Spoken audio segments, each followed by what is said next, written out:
할렐루야, 할렐루야. 오늘도 하나님께서 큰 복 주실 줄 믿습니다. 오늘 여러분들의 얼굴을 보니 멋있어 보이고 아름다워 보입니다. 옆 사람하고도 인사하고 축복하십시다. 반갑습니다.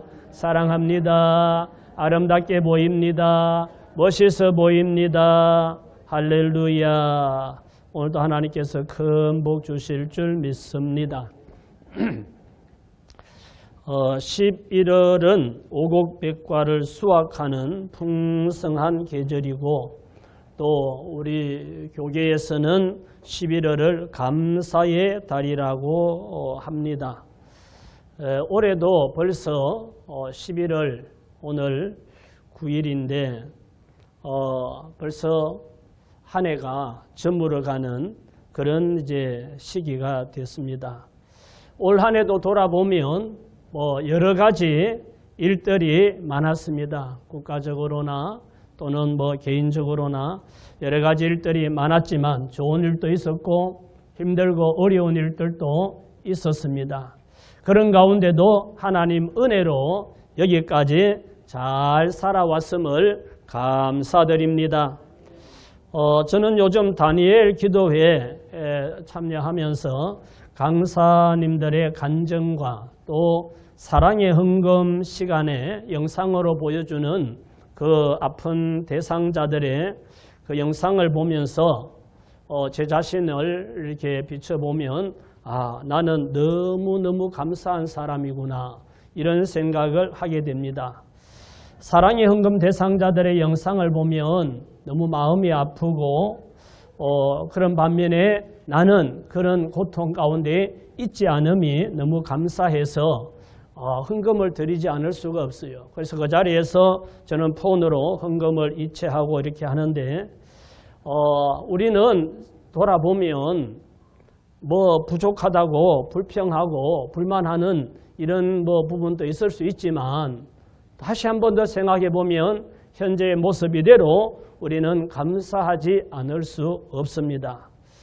요즘 매일 여러분 쓰고 있는지 모르겠는데 5가지 감사일기, 오감사를 쓰는데 하루하루 그냥 그걸 안 쓸 때는 그냥 지나가 버렸던 일상이 그 5가지 감사할 일이 뭐지? 생각하면서 저녁에 이제 쓰다 보면 하루하루 감사했던 것들을 다시 한번 생각하게 되고 오늘 또 이래서 하루가 감사한 하루였지 하면서 이제 하루를 마감하게 되는데 며칠 전에 극동방송에 소망의 기도 방송하러 갔더니 아나운서가 목사님 요즘 어떻게 지내세요?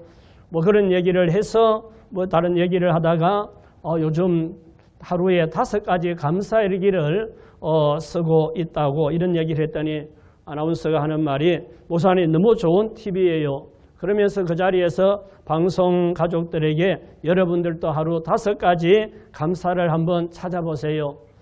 그렇게 멘트를 하고 이제 방송을 했는데 여러분들도 감사한 이유를 찾으면서 하나님께 진심으로 감사하는 11월이 되시기를 예수님 이름으로 축복합니다. 그래서 오늘은 감사로 하나님께 영광을 이런 제목으로 말씀 전할 때 은혜 받는 복된 시간 되시기를 예수님 이름으로 축원합니다. 시편 50편 14절 말씀 감사로 하나님께 제사를 드리며 지존하신 이에게 내 서원을 갚으며 환난 날에 나를 부르라 내가 너를 건지리니 네가 나를 영화롭게 하리로다. 첫째로 우리가 생각할 건 같이 읽읍시다. 감사는 환난을 이기는 능력입니다. 우리가 감사하면 하나님께서 영광을 받으시지만 내가 감사할 때 이 감사는 내가 환난을 이기는 큰 능력이 된다는 거예요. 원망 불평을 하면 우리가 원망 불평을 심으면 또 다른 원망 불평거리가 생깁니다. 그러면 상황이 더 나빠지고 악화되어서 결국은 환난을 이기지 못하고 무너지는 이런 결과를 가져올 수가 있습니다. 누에를 보면 열심히 농부들이 누에를 키울 때 뽕잎을 따다 먹이고 이러면은 이제 누에가 허물을 벗으면서 자랍니다. 다 자라고 나면 나중에는 더 이상 뽕을 먹지 않아요. 뽕잎을 먹지 않고 이제 누에 입에서 명주실이 나오거든요. 그러면 그 명주실을 여기 걸고 저기 걸고 쫙 이렇게 명주실을 내어서 하다 보면 누에가 그 명주실에 갇혀서 꼬치가 되고 누에는 그 속에 갇혀버리듯이 우리가 원망, 불평, 불만 이런 말을 자꾸 하면 내 입에서 나온 이 말이 마치 누에 꼬치가 누에가 명주실을 내어서 자기 몸을 감아버리듯이 이것이 우리의 삶을, 우리 인생을 올가매어 가지고 우리의 삶을 어렵게 합니다. 그래서 원망, 불평, 불만할 걸 우리는 있을지라도 그걸 덮어놓고 감사할 거리를 찾아서 감사하면 하나님께는 영광이 되고 그 감사가 내가 환난을 이기는, 어려움을 이기는, 고난을 극복하는 능력이 되는 줄 믿으시기 바랍니다. 이스라엘 백성들 중에 가나안 땅을 탐지하러 12명이 가잖아요. 12명이 가나안 땅을 40일 동안 탐지하고 돌아왔어요. 돌아서 백성들이 다 모인 가운데 보고를 하는데 10명이 나서서 하는 말이 그 땅은 아주 거민을 삼키는 땅이고 거기는 성이 견고하고 안악 자손들이 살고 있고 우리는 그 땅을 점령할 수가 없다. 우리는 그들에게 비하면 메뚜기 같다. 이렇게 악평을 하고 원망 불평을 하니까 그 말을 들은 백성들이 다 같이 원망 불평을 하죠. 모세를 원망 불평하고 하나님을 원망 불평합니다. 그들의 원망 불평 때문에 40년을 그 광야에서 빙글빙글 돌면서 생활을 해야 하고 40년 광야 생활하는 동안에 애굽에서 나왔던 장정들은 다 나이 들면서 광야에서 다 죽었습니다. 가나안 땅에 들어가지 못했지요. 거기서 태어난 20세 이상 그 사람들이 가나안 땅을 점령하러 갔다 왔을 그때 20살 된 사람들, 그 사람들이 이제 60이 돼가지고 가나안 땅에 들어가고 그 뒤에 태어난 사람들이 가나안 땅에 들어가지요. 그러나 우리가 어려운 상황 가운데서도 하나님을 믿고 하나님이 내 편이시고 하나님이 나를 도와주시고 하나님이 나를 인도하시고 하나님께서 이 어려운 상황을 극복하게 하신다고 믿고 하나님께 감사하면 하나님의 은혜로 모든 환난을 이기게 될 줄 믿습니다.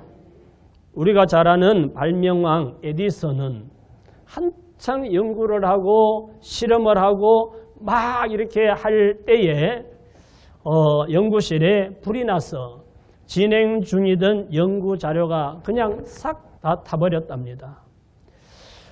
모두들 그 광경을 보면서 발을 동동 구르고 안타까워하고 에디슨의 아내도 너무 실망하고 시리에 빠졌습니다. 그때 에디슨을 걱정하는 사람들에게 에디슨이 차분한 목소리로 하는 말이 나는 이 잿더미 속에서도 하나님의 음성을 들을 수 있었습니다. 하나님께서는 나의 실수와 잘못을 깨끗이 불태워버리시고 새롭게 출발할 수 있는 기회를 주셨습니다. 그래서 하나님께 감사드립니다. 라고 했습니다. 에디슨은 다시 연구를 시작해서 여러 가지를 발명하는 세계적인 발명가가 되었습니다. 다니엘서 6장 10절입니다. 같이 읽읍시다. 다니엘이 이 조서에 왕의 도장이 찍힌 것을 알고도 자기 집에 돌아가서는 윗방에 올라가 예루살렘으로 향한 창문을 열고 전에 하던 대로 하루 3번씩 무릎을 꿇고 기도하며 그의 하나님께 감사하였더라. 아멘. 다니엘은 개인적인 사생활이나 나라 일을 할 때도 흠잡을 데가 없도록 아주 깨끗하게 잘 했습니다. 그래서 왕으로부터 신임을 받고 사랑을 받는데 이걸 보는 다른 총리들이 시기 질투가 나서 왕에게 가서 아부를 한 거죠. 왕이여 앞으로 30일 동안은 다리오 왕 외에 어떤 신에게도 기도하면 사자굴에 던져넣기로 합시다.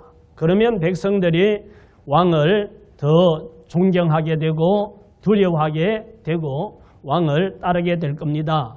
그러니까 왕은 잘 무슨 내용인지 무슨 뜻인지 깊이 생각하지 않고 왕을 높이고 존경하고 한다니까 좋아 그렇게 해서 조서를 꾸미고 거기다가 왕의 도장을 찍어서 백성들에게 공포를 합니다. 다니엘은 항상 깨끗하고 청렴하게 사는 사람이지만 다니엘은 이스라엘 백성 가운데 포로로 잡혀온 사람이었고 또 다니엘은 하나님을 믿는 사람이어서 늘 기도하는데 특별히 자기가 사는 집에 2층에 올라가서 예루살렘 쪽으로 창문을 열어놓고 하나님 앞에 기도하는데 하루 3번씩 기도를 합니다. 아마도 나라가 망하고 백성들이 포로로 잡혀가고 했기 때문에 나라의 회복을 위해서 기도했을 겁니다. 자, 그런데 다니엘은 하나님 앞에 이렇게 늘 기도하면서 깨끗하게 살았는데 지금 상황은 전에처럼 기도하면 사자굴에 던져지는 이런 상황이 되어버렸습니다. 자, 그러면 다니엘이 기도를 해야 돼요? 안 해야 돼요? 예? 안 해야 되죠. 그래야 안 죽으니까. 예? 그런데 다니엘은 지금 기도하다가 이게 들키면 사자굴에 던져진다는 것을 알고도 전에 하던 대로 자기 집 2층에 문을 열어놓고 하루 3번씩 하나님 앞에 무릎 꿇고 기도하고 지금 이러다가 잡히면 이제 죽는데 감사할 일이 뭐 있어요? 그런데 성경 말씀 마지막 절에 뭐라고 했습니까? 무릎을 꿇고 기도하며 거의 하나님께 감사하였더라. 아멘. 그런 상황에도 하나님께 감사하며 기도했습니다. 근데 다 이 법을 만들어 공포한 이유는 다니엘을 잡아 넣으려고 다니엘을 제거하려고 정적들이 그렇게 한 거니까 그냥 기도하거나 말거나 가만두겠습니까? 기도 하나 안 하나 다 지켜볼 거 아니에요. 그런데 지켜보고 있던 정적들이 왕에게 보고를 하고 다니엘을 신뢰한 다리오 왕이 이거 다니엘을 죽이려고 제거하려고 이랬구나 하는 것을 뒤늦게 알았지만 이미 왕이 도장을 찍어서 백성들에게 공포한 이 조서를 없었던 거로 할 수도 없고 그래서 할 수 없이 다니엘을 사자굴에 던지도록 명령을 했습니다. 환난 가운데도 하나님께 감사하며 기도했던 다니엘에게 놀라운 기적이 일어납니다. 자, 다니엘서 6장 19절입니다. 같이 읽읍시다. 이튿날에 왕이 새벽에 일어나 급히 사자굴로 가서 다니엘이 든 굴에 가까이 이르러 슬피 소리 질러 다니엘에게 묻되 살아 계시는 하나님의 종 다니엘아 내가 항상 섬기는 내 하나님이 사자들에게서 능히 너를 구원하였느냐 하니라. 다리오 왕이 하나님을 안 믿는 사람인데 신하 다니엘이 하나님 믿는 사람이라는 걸 알고 있었고 하나님께 기도하는 사람이라는 걸 알고 있었던 거예요. 그래서 살아 계시는 하나님의 종 다니엘아 내가 섬기는 내 하나님이 사자들에게서 능히 너를 구원하셨느냐 하고 사랑하고 신뢰하는 종이 지금 누명을 쓰고 이렇게 사자굴에 던져졌으니까 밤새 기다리고 혹시 하나님이 살려주셨으면 좋겠다 이런 마음으로 새벽까지 달려가서 묻는 거죠. 자, 21절에 다니엘이 왕에게 아뢰되 왕이여 원하건대 왕은 만수무강하옵소서. 다니엘이 죽었어요? 살았어요? 살았으니까 저렇게 말하죠. 22절 나의 하나님이 이미 그의 천사를 보내어 사자들의 입을 봉하셨으므로 사자들이 나를 상해하지 못하였사오니 이는 나의 무죄함이 그 앞에 명백함이 오며 또 왕이여 나는 왕에게도 해를 끼치지 아니하였나이다 하니라. 자, 23절에서 보십시다. 왕이 심히 기뻐서 명하여 다니엘을 굴에서 올리라 하매 그들이 다니엘을 굴에서 올린즉 그의 몸이 조금도 상하지 아니하였으니 이는 그가 자기의 하나님을 믿음이었더라. 왕이 말하여 다니엘을 참소한 사람들을 끌어오게 하고 그들의 처자들과 함께 사자굴에 던져 넣게 하였더니 그들이 굴 바닥에 닿기도 전에 사자들이 그들을 움켜서 그 뼈까지도 부숴뜨렸더라. 여기서 살아계신 하나님의 공의가 나타나는 거죠. 다니엘은 목숨이 태로운 환난 가운데서도 하나님, 내가 이렇게 매일매일 3번씩 하나님께 기도하고 내가 여기 와서도 내 경건하게 믿음을 지키고 거룩함을 지키고 이렇게 살았는데 이 결과가 도대체 이게 뭡니까? 사자굴에 던져지다니요. 이렇게 불평하지 않고 하나님께 기도하며 감사하였더니 하나님께서 천사를 보내서 그 사나운 사자들의 발톱과 이를 막아가지고 다니엘을 물어뜯지 못하게 하고 그리고 보호해 주셨어요. 그래서 다리오 왕이 찾아가서 부르니까 대답을 하고 이렇게 내가 살아있는 것은 내게 죄가 없다는 증거입니다. 했더니 다리오 왕이 다니엘을 참소한 정적들을 다 불러와서 사자굴에 넣게 하니까 땅에 떨어지기도 전에 그 사자들이 덤벼들어서 뼈까지 다 부셔뜨렸다. 그래서 다니엘은 의롭다는 것이 증거되고 오히려 다니엘이 믿는 하나님이 살아계심을 증거하게 되고 하나님을 높이는 이런 결과를 가지고 왔습니다. 환난이 닥치고 어려움이 닥치고 힘든 일이 있어도 하나님께 감사하면 그리고 기도하면 그 환난을 이길 수 있는 능력이 감사에서 나온다는 사실을 기억하시기 바랍니다. 감사로 하나님께 제사를 드리며 환난 날에 나를 부르라 내가 너를 건지리니 네가 나를 영화롭게 하리로다. 감사로 하나님께 제사를 드리며 환난을 당할 때 기도해라. 그러면 내가 너를 건지겠다. 할렐루야. 예? 시편 50편 23절에 이렇게 말씀해 주고 있습니다. 고난 중에도 다니엘처럼 감사로 제사를 드리며 하나님께 기도하면 환난을 이길 수 있도록 하나님이 건져주십니다. 그래서 감사는 환난을 이기는 능력인 줄 믿으시기 바랍니다. 데살로니가전서 5장 16절입니다. 항상 기뻐하라, 쉬지 말고 기도하라, 범사에 감사하라. 이것이 그리스도 예수 안에서 너희를 향하신 하나님의 뜻이니라. 아멘. 두 번째, 같이 읽읍시다. 감사는 마음을 풍성하게 하는 축복입니다. 좋을 때나 안 좋을 때나 항상 기뻐할 수 있는 힘은 기도와 감사에서 나옵니다. 앞에 읽었던 말씀 항상 기뻐하라, 쉬지 말고 기도하라, 범사에 감사하라. 이 세 가지는 한 세트예요. 그래서 기쁨과 기도와 감사는 3종 세트로 늘 붙어 다니는 겁니다. 그래서 우리가 기도하고 감사하면 마음이 풍성해지기 때문에 기쁨이 충만한 복이 임하게 되는 거예요. 그래서 마음이 풍성하고 마음이 평안하고 마음에 기쁨이 있고 이렇고 싶은데 그런데 우리가 그렇지 못하다. 그거는 두 가지를 안 해서 그런 거예요. 기도와 감사를 안 해서 마음에 기쁨이 없는 거예요. 우리가 항상 기뻐하고 즐겁고 풍성한 이런 삶을 살기 위해서는 감사와 기도가 따라와야 된다 하는 것을 우리에게 알려줍니다. 근데 우리 성도들도 예수 믿는다고 하는 성도들도 기도는 하는데 감사는 잘 하지 않는 사람들이 있어요. 왜 그럴까 한번 생각을 해봤는데 제 생각이 다 옳은 건 아니지만 기도할 때는 돈을 안 내니까 기도는 돈 안 드니까 할 수 있는데 감사는 하려면 그냥 맨입으로 감사하기는 하니까 뭔가 표를 해야 되는데 돈이 들어야 되니까 하지 못하는 게 아닌가 이런 생각을 해보는데, 근데 돈 안 드는 기도도 안 하는 사람이 돈 드는 감사를 더 못하지요. 그러니까 기도도 안 하고 감사도 안 하면 마음에 풍성함이 없어져요. 그러니까 기쁨도 없어지는 거죠. 마음이 가난해지는 거예요. 그래서 기도도 하고 감사도 하면 마음이 풍성해지고 그러면 기쁨이 충만한 삶이 될 줄 믿습니다.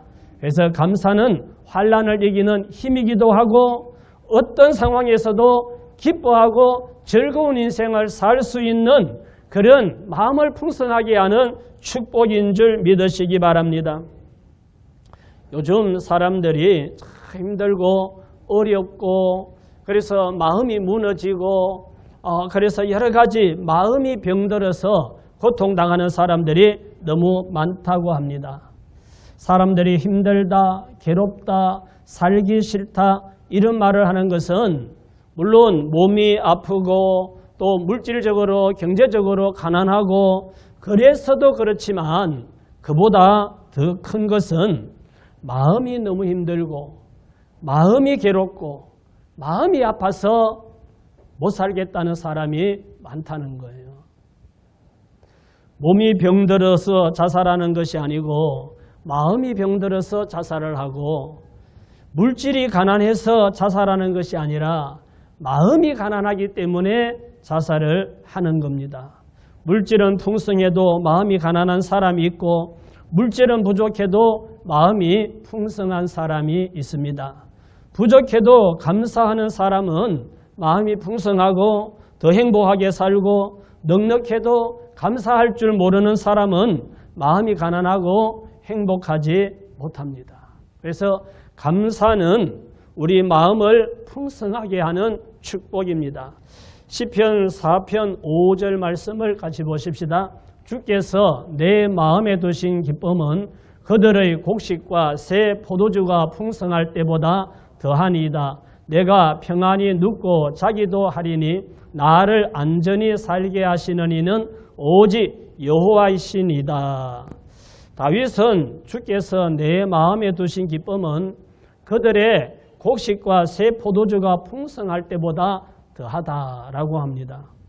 사람들이 물질적으로 풍성해서 누리는 그 기쁨보다 하나님께서 내 마음에 주신 기쁨이 더 크다 이렇게 고백을 합니다. 여러분도 그런 고백을 할 수 있습니까? 다른 사람들이 물질적으로 좋은 집에 좋은 차 타고 좋은 옷 입고 뭐 부족함 없이 잘 사는 그 살면서 기뻐하는 그보다 하나님께서 내 마음에 주신 기쁨이 더 크다. 이런 생각을 할 수 있는 이런 마음을 복된 마음을 가질 수 있기를 축복합니다.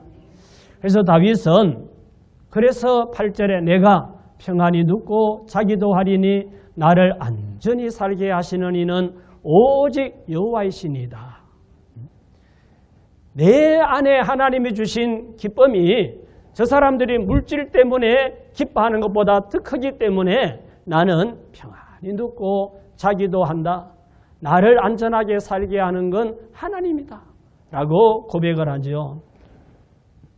높은 직이나 많은 물질을 가지고 있어도 마음이 궁핍하면 불면증에 시달리고 단잠을 자지 못합니다. 걱정이 많아가지고 깊은 잠을 못 자는 사람들이 있습니다.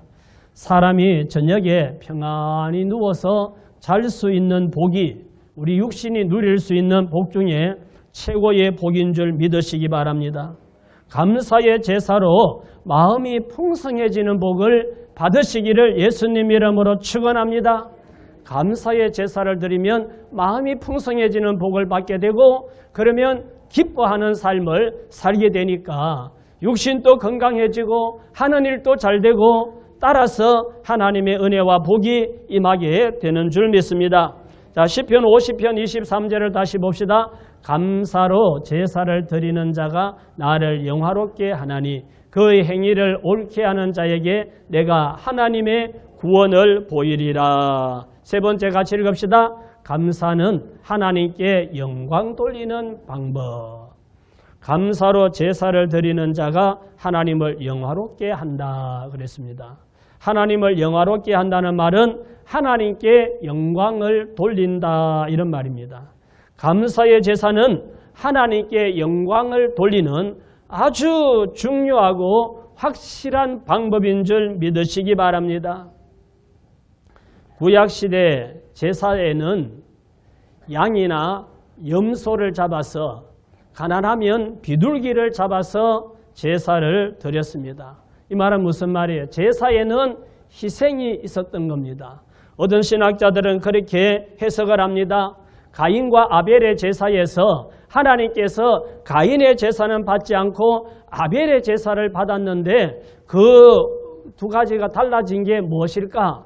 여러 가지 해석을 하는데 어떤 분은 아벨은 자기가 키우는 양들 가운데 처새끼를 선택해서 그 양을 잡아서 피를 흘리고 하나님께 제물로 드렸고 가인은 자기가 농사한 것 중에서 이것저것 가져다가 하나님께 제물로 드렸다. 그래서 하나님께서 물론 그 성경을 보면 가인이 하나님 앞에 사람 자체가 합당하지 못했고 아벨은 아벨 자체가 하나님께 합당하기 때문에 드려졌는데 그런 해석을 하기도 합니다. 아벨은 희생이 있는 제사를 드렸고 가인은 생명이 희생되는 그런 제사가 아니었다. 이런 말도 하는데 어쨌든 제사에는 희생이 있었다는 거예요. 그래서 우리가 하나님께 감사의 제사를 드릴 때 희생이 필요한 거죠. 예물이 필요하다는 겁니다. 그래서 하나님께 감사의 제사를 드리면 하나님께서 영광을 받으시고 하시는 말씀이 구원하겠다. 너를 구원하겠다. 이런 말씀을 하시지요. 내가 하나님의 구원을 보이리라. 여기 구원은 우리의 영혼 구원뿐만 아니라 우리가 환난에 처했을 때 환난에서 구원, 고난에서 구원, 어려운 문제 가운데서 우리를 구원하신다는 말씀입니다. 예수님의 보혈로 구원받은 우리 성도들의 가장 큰 사명이 하나님께 영광 돌리는 겁니다. 하나님을 영화롭게 하나님께 영광 돌리는 일인데 이사야 43장 7절 말씀을 같이 봅시다. 내 이름으로 불려지는 모든 자 곧 내가 내 무엇을 위하여? 영광을 위하여 창조한 자를 오게 하라. 그를 내가 지었고 그를 내가 만들었느니라. 내가 내 영광을 위하여 창조한 자가 누구예요? 우리 사람들이죠. 우리. 하나님이 하나님 영광을 위하여 우리를 창조하셨기 때문에 그를 부르라 이렇게 말하죠. 모든 자 곧 내가 내 영광을 위하여 창조한 자를 오게 하라. 내가 그를 지었고 내가 그를 만들었다 그럽니다. 하나님께서 우리 사람을 지으신 목적이 뭔가? 하나님께 영광 돌리라고, 하나님을 영화롭게 하라고 우리를 지었습니다. 하나님은 하나님의 형상대로 지음받은 우리가 하나님께 영광 돌리기를 원하십니다. 그래서 예수 믿고 거듭난 성도들의 중요한 사명은 하나님께 감사의 제사로 하나님께 영광 돌리는 거예요. 하나님을 영화롭게 하는 겁니다. 그래서 우리는 어떤 상황에서도 하나님께 감사의 제사로 하나님을 영화롭게 할 때 하나님께서 영광을 받으시고 우리를 환난에서 고난에서 질병에서 구원하시는 줄 믿으시기 바랍니다. 고린도전서 10장 31절입니다. 그런즉 너희가 먹든지 마시든지 무엇을 하든지 다 하나님의 영광을 위하여 하라. 우리 그리스도인은 먹든지 마시든지 무엇을 하든지 다 하나님 영광을 위해서 하라 그랬습니다. 사람들은 하나님을 이용해서 하나님께 막 기도하고 하나님 나를 도와주시고 복 주셔서 사업이 잘 되고 대박 나게 하고 그래서 막 이 땅에서 성공하고 잘 되고 이러기를 바라고 하나님을 어떻게 하나님의 능력을 좀 이용했으면 하는 이런 생각을 하는데 그게 아니고 모든 삶에 내가 중심이 아니고 내가 중심이고 하나님이 나를 돕는 이런 상황이 아니고 항상 하나님이 중심이고 나는 하나님께 영광 돌리기 위해서 있는 존재라는 겁니다. 항상 하나님이 중심이 되고 내가 영광 받는 것이 아니고 하나님께 영광이 돌아가게 해야 된다. 이런 얘기죠. 어쩐 여기에 다니엘 기도에 김재원 아나운서가 나와서 간증을 했는데 그 얘기를 하잖아요. 자기는 방송을 할 때도 항상 출연자들이 빛나고 출연자들이 잘 방송을 할 수 있도록 옆에서 이렇게 도와주는 그런 역할을 하는 사람이지 자기가 주인공이 아니라고. 그러면서 저녁에 간증을 하면서도 오늘 저녁에도 내가 가운데 앞에 강단에 서 있지만 내가 주인공이 아니고 내가 소개할 하나님이 주인공이고 하나님께서 영광을 받아야 된다고. 그래서 뭐 격려하고 박수하던 것도 나를 위해서 하지 말고 마지막에 하나님께 하자고. 그래서 다 하고 나서 마지막에 돌아서서 하나님께 박수를 치면서 하나님께 영광을 돌리잖아요. 예, 그런 그리스도인이 그런 자세, 그런 모습이 있어야 됩니다. 우리 그리스도인들은 하나님 영광을 위해 사는 것이 우리의 삶의 목적이 되어야 합니다. 우리가 감사로 제사를 드릴 때 하나님께 영광이 돌아간다 그랬습니다. 시편 50편 22절을 보십시다. 하나님을 잊어버린 너희여 이제 이를 생각하라. 그렇지 아니하면 내가 너희를 찢으리니 건질 자 없으리라. 감사로 제사를 드리는 자가 나를 영화롭게 하나니 그의 행위를 옳게 하는 자에게 내가 하나님의 구원을 보이리라. 할렐루야. 여기서도 하나님께 영광을 돌릴 때, 감사로 제사를 드리며 영광을 돌릴 때 하나님께서 구원을 보인다라고 말씀을 하고 있죠. 자, 이 앞에 22절에 하나님을 잊어버린 너희여 이제 이를 생각하라. 그렇지 아니하면 내가 너희를 찢으리니 건질 자 없으리라. 이 말씀이 무서운 말씀이에요. 하나님을 잊어버린 너희여 이제 생각하라. 하나님의 은혜를 잊어버린 너희여 너희가 왜 사는지 삶의 목적을 잊어버린 너희여 우리는 하나님 영광을 위해 살아야 되는데 그 목적을 잊어버리고 자기 영광을 위해서 살고 하나님께 은혜를 받았음에도 불구하고 그 은혜를 잊어버리고 자기 힘으로 잘된 줄 알고 교만하게 사는 너희여 다시 한번 생각해 보라 이 말이죠. 계속 하나님께 받은 은혜를 잊어버리고 삶의 목적을 잊어버리고 하나님께 감사 제사도 드릴 줄 모르고 자기 잘난 멋에 살면 하나님께서 뭐라 그럽니까? 내가 너희를 찢으리니 건질 자 없으리라. 하나님이 경고하는 거예요. 빨리 정신 차리고 너를 돌아보고 삶의 목적을 인식하고 하나님 앞에 어떻게 살아야 되는지 돌이키라. 하나님이 진노하시면 건질 자 없다. 아이가 뭐 잘못해서 엄마에게 혼나면 아빠에게 뛰어가서 아빠 도와달라 그러잖아요.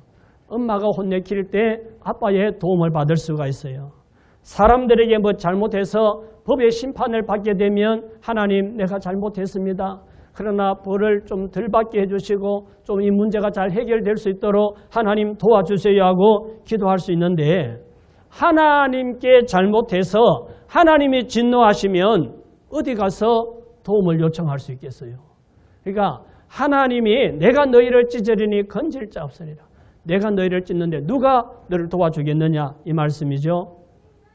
하나님의 은혜로 건강하고 운전하고 회사 다니고 일하고 돈 벌고 평안히 먹고 사는데 어찌 하나님 은혜 감사하지 않을 수가 있습니까? 하나님이 진노하셔서 건강도 또 직장도 사업장도 찢어버리면 누가 건져주겠습니까? 그래서 이미 하나님께서 베풀어 주신 은혜를 잊지 말라는 겁니다. 하나님 영광을 위해 살아야 될 나의 삶의 목적을 잊어버리지 말라는 겁니다. 감사로 제사를 드리는 자가 나를 영화롭게 하나니 그 행위를 옳게 하는 자에게 내가 하나님의 구원을 보이리라 그랬습니다. 감사의 제사로 하나님께 영광 돌리면 하나님께서 구원해 주시는 줄 믿습니다. 중환자실에 있는 환자가 스스로 호흡이 안 되면 산소 호흡기로 산소를 공급을 하죠. 그런데 84시간, 날짜로 따지면 3일하고 3일 반이라고 그러죠. 3일 반 정도 뭐 되는가 본데 1초도 쉬지 않고 산소호흡기로 산소를 공급하는데 드는 비용이 $960래요. 우리 돈으로 계산하면 139만 원 정도. 여러분 오늘 또 지금 숨 쉬고 있잖아요. 산소를 마시고 있잖아요. 돈도 안 내고 매일 산소를 마음껏 마실 수 있는데 얼마나 감사합니까? 당연하다고 생각하니까 이게 감사하지 않는데 아파가지고 진짜 내가 숨 못 쉬고 숨 쉬는 것도 내 마음대로 안 돼서 병원에 가서 산소호흡기를 차야 되는 이런 상황이 되면 내가 숨 쉬고 사는 것이 얼마나 감사한지 그때 깨달아지는 거예요. 그런 상황 되기 전에 지금 숨 잘 쉬고 있을 때 하나님께 감사하시기 바랍니다. 우리가 돈을 얼마나 버는지 몰라요. 3일 반 만에 139만 원이 든다는데 하루 종일 숨 쉬도 하나님께서 산소값 내라고 안 하시잖아요. 우리는 매월 전기세를 내죠. 전기요금. 우리 교회도 겨울에 온풍기 쓰고 여름에 에어컨 쓰면 한 50만 원까지도 나오고 그렇지 않을 때는 한 20, 30만 원 정도 요금이 전기요금을 내는 것 같은데 한전에서 1년 동안 귀하는 1년 동안 전기세 면제 혜택을 받습니다. 이러면 얼마나 감사하겠어요. 가정에서 전기세 얼마 내는지 모르지만 1년 동안 전기를 공짜로 준다 그러면 너무너무 고맙고 감사하겠죠. 그런데 하나님은 1년 365일 매일 매시 따뜻한 햇빛을 공급해 주시고 모든 동식물이 생존하는 데 필요한 모든 것을 공급해 주시고도 햇빛 요금 고지서를 한 번도 안 보내잖아요. 그래서 우리는 햇빛도 공짜고 산소도 공짜고 이렇게 살고 있는데 하나님 은혜가 감사하지 않습니까? 병원에 있는 환자들은 일어서는 것이 소원인 사람, 사랑하는 가족의 얼굴 한번 보는 것이 소원인 맹인, 혼자 화장실에 가서 소변 보는 것이 소원인 그런 사람, 음식을 콧줄로 넣어서 먹지 않고 내 입으로 이 음식을 씹어서 삼키는 것이 소원인 사람들이 얼마나 많은지 모릅니다. 그런데 우리는 이거 다 할 수 있잖아요. 다 할 수 있으니 얼마나 감사합니까? 우리 같은 침례교회 지방의 목사님 부부가 원로 목사님 성일교회 원로 목사님 부부하고 타고 어디 바깥에 나갔다가 식사를 하고 들어오면서 울산 들어오면서 교통사고가 났어요. 좀 교통사고가 세게 나서 두 부부가 다 뭐 갈비뼈가 부러지고 뭐 골반뼈가 금이 가고 뭐 하여튼 뭐 상황이 안 좋아서 산소호흡기를 쓰고 있는 분도 있고 병원에 입원해서 치료를 받고 있는데 한순간에 사고가 납니다. 한순간에. 아무도 예측할 수가 없어요. 그뿐만 아니고 울산 화력발전소에 붕괴된 사고 뉴스를 봤죠. 9명이 매몰됐는데 2명은 초기에 구조되고 5명은 사망하고 2명은 어디에 있는지 위치도 못 찾고 있다고까지 제가 뉴스를 확인했는데 제 생각으로는 그 7명이 다 사망하지 않았나 이렇게 보는데 아침에 출근해서 일하는 그 근로자들이 그런 일이 자기에게 생기리라고 누가 예측합니까? 한순간에 사고가 나고 한순간에 산업재해가 발생을 합니다. 여러분 지금 이 시간 병원에 있지 않고 예배드리고 있음을 감사하시기 바랍니다. 하나님께 할렐루야 하나님 감사합니다. 지금 이 순간에도 병원에서 사경을 헤매고 있는 사람들이 얼마나 많습니까? 이 순간 내가 하나님 전에 와서 하나님을 찬양하고 말씀을 듣고 예배드리고 있다는 이 한 가지만으로도 우리는 감사할 이유가 충분합니다. 모든 것을 당연하게 여기면 감사할 것이 아무것도 없습니다.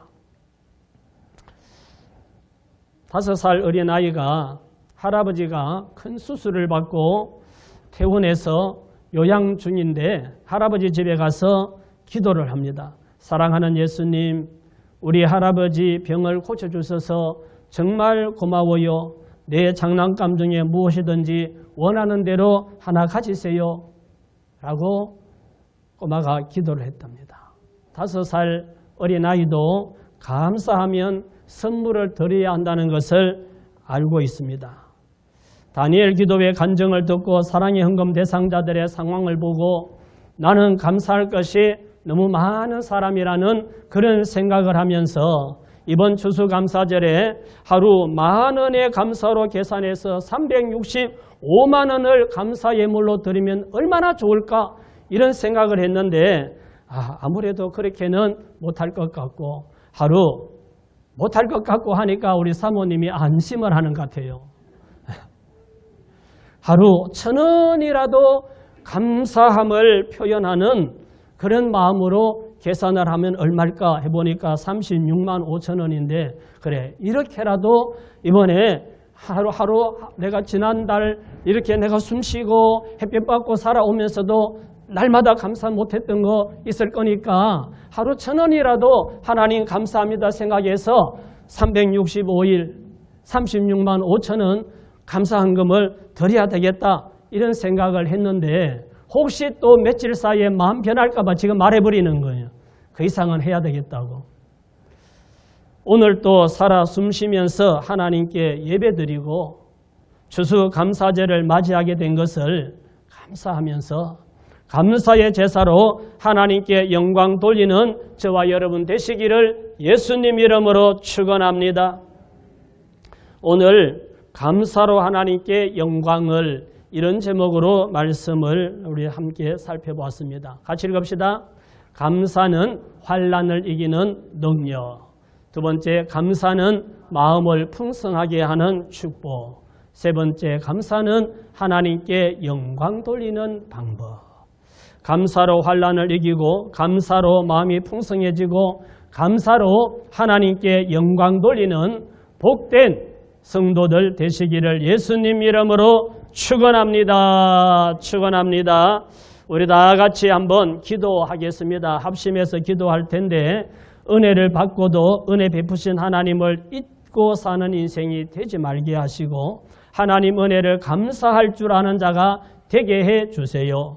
하나님께 마음을 다하여 감사의 제사를 드림으로 환난과 고난을 이기고 마음이 풍성해지고 감사로 하나님께 영광 돌리는 자가 되게 해달라고 하나님 앞에 기도하십시다.